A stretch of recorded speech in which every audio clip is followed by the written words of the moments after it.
Hey guys, it's Shay with more Meager Quest behind the scenes. So here I'm doing some line art for a shot from the first episode that's inside of Meager's house. It's sort of a little brick hut, very modest, but it's something he takes pride in, and that's what I wanted to convey with the way that I drew this. So this image you're seeing right here is the sketch that I'm working from. It's very rough, as you can see, but it's one of the sketches that I did for the storyboard for the first episode. So I'm going to take what I've done here, and basically I just want to refine it and make it look a lot better and get it to a point where it's ready to start painting. Since I'm working digitally, there's some cheats that I like to use to make things a little bit easier for me. The first one is that I like to take a little drawing of the character Meager and put him on to my work area or my canvas so that I can make sure that I'm getting things drawn in the right scale, proportionate to the character. And then the second thing that I like to do is I like to take, I made these little guides in Illustrator, these pink guides that I can bring in and distort into perspective.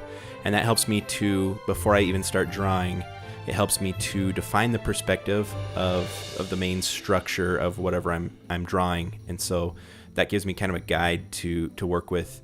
It's super cheating, but you know, with a project that takes so long as an animation, I'm totally fine with cheating the system and making things as easy as I possibly can. For me, there's just really no shame at all whatsoever involved in making things easier on myself, and that's actually one of the biggest reasons that I prefer working digital over physical with actual pen and paper.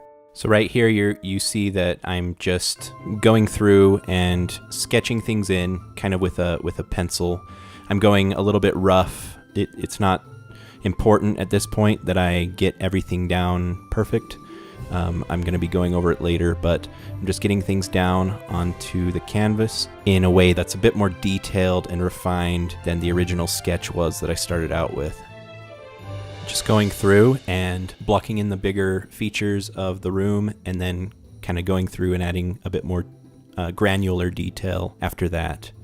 At one point here, I had noticed that the sort of perspective I was going for didn't look quite right, and it was making things look kind of wonky and tilted, almost like a house that you would see in a Tim Burton film or something. So I decided to just make it more straight, and adjusted that. Another reason why I love working digital, you can just select things and kind of warp them back into place if you need to. Makes it super easy.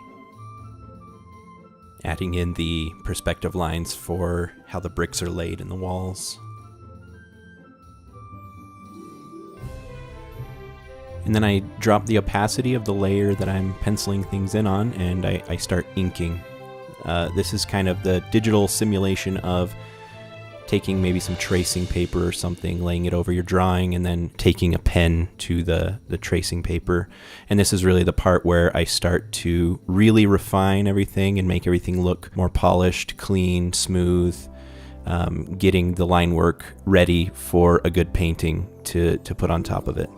And this part gets fairly technical, just basically tracing over what you've already drawn, but in a more polished and perfected way. But it's actually one of my favorite parts of making the backgrounds, because I get to just kind of zone out and go on autopilot. And it's really rewarding as well, because it's really when the drawing starts to really come together. And here I'm adding more of the finer details in the wood grain, adding details in the bricks and the mortar between the bricks. Notice that a lot of these lines, they're not all connected, and they're not all solidly connected all throughout.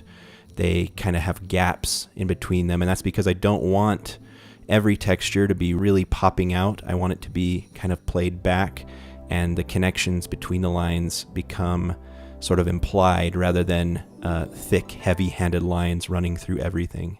I ended up getting a little bit crazy on the wood grain texture, and I like the way it turned out, but I'm thinking I may go back in and actually remove a little bit of that detail, but we'll see.